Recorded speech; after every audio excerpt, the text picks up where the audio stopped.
The Open Budget Survey is a global research and advocacy program which aims at promoting public access to budget information and adoption of accountable budget systems.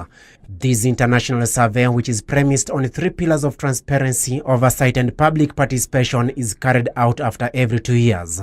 In the 2017 survey, the results indicate that the level at which Uganda provides information to the public stood at 60%, making it the second best on the continent after South Africa, which scored 89%.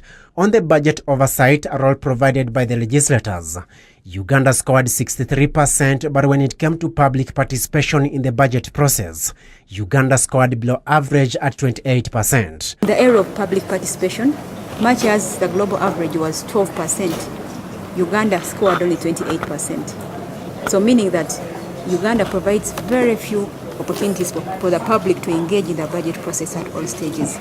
And this is an area where our government and civil society need to work together to be able to improve our score. We performed poorly on citizens' participation because we did not publish the Citizens Guide on the website. But we have it. It was launched.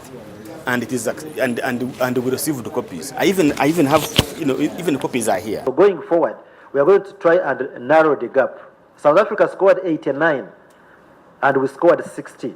So although we are number 2, there's a gap between us and South Africa. So our challenge now is to ensure that we reduce on the gap, we narrow the gap. The country now prides in being the best in the region for making budget information accessible to the public. Neighbors like Kenya scored 46%, Rwanda 22%, while Tanzania scored 10%, with Burundi scoring 7%. As a country, we are proud to say we are on the right track. And being on the right track does not mean that there aren't any things we are supposed to do. I think there are other areas we can even do better. We see that there's a direct correlation between access to information and the fight against corruption. We believe that when citizens have adequate information, they're able to use it to hold leaders accountable. But even when these results put Uganda in the top position, on the overall, the country has been worrisomely declining in budget transparency in the past 6 years.